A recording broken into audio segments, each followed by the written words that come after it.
Ndabahaye amahoro mwese bakunzi b'imico n'akaranga vya Afrika, na cane cane imico n'akaranga vy'Uburundi.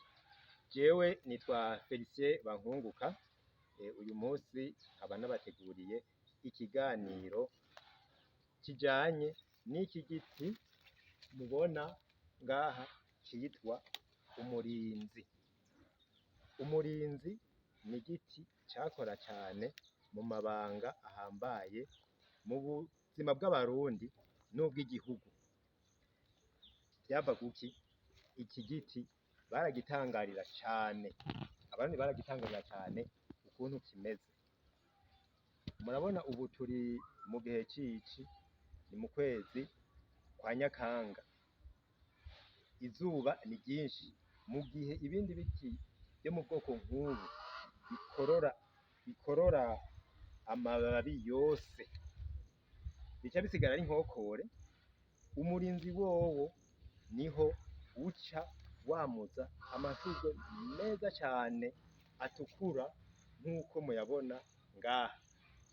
Abarundi baravuga ati igihe ibindi biti vyose bica bikorora amababi bigasigara ari nkokore, umurinzi wowo aho gusigara ari nkokore uca uzana amashurwe meza atukura nk'uku. Iki giti ntigisanzwe, baca bagishira mu biti bita ibiti vy'Imana, bakaba barabikoresha mu mabanga menshi ahambaye.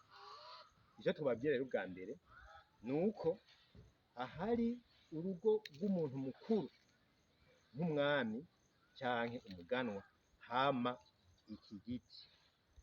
Ni musi y'ico giti rero yaza akicara igihe hageze kuzirikana amabanga ahambaye y'igihugu.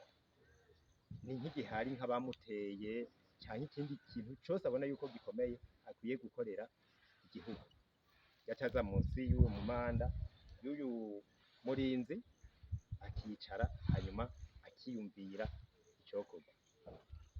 Ubugira kabiri, uyu murinzi uramuza udutete batwita uburunga. Ubwo burunga rero nibwo bakoresha bagashira mu runyagara.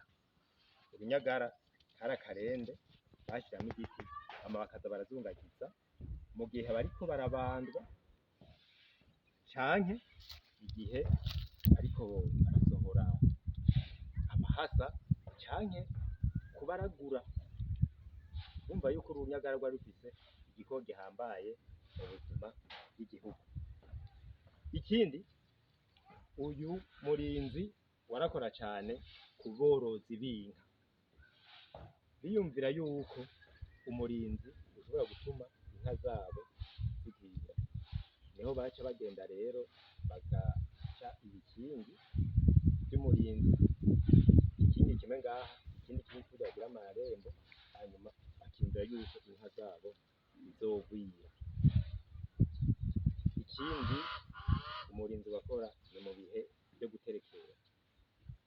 Mu bihe vyo guterekera barakoresha umurinzi, hari ababaza ubwato hanyuma bakabushira mu kigo, bagashiramwo n'utubuye bita inguru.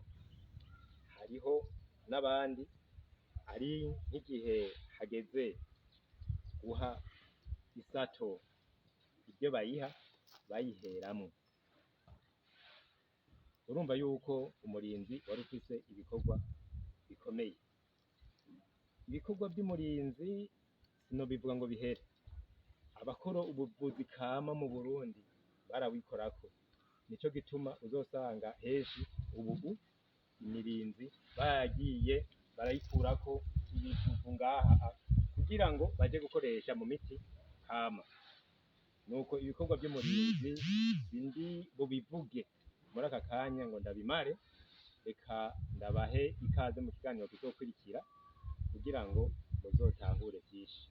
Nuko rero jewe twariko turayaga, ni Felicien Bankunguka, nkaba nabemereye ko nzokwama ndi hafi yanyu kugira ngo ndabashikirize imico n'akaranga vya Afrika, na cane cane imico kama y'Uburundi. Muzoze murakurikira rero ibiganiro nk'ibi ku muhora nise Nyibutsa Akaranga TV, ndabasabira ko mwonguma hafi kugira ngo vyinshi bize bishikire abavyifuza bose aho muri hose kw'isi. Kuri ni Butakaranga TV, murahawe ikaze, muterere umwe wese ico ashoboye, haba mu vyiyumviro eka no mu buryo. Nkaba ndagize mvuga nti tugire amahoro.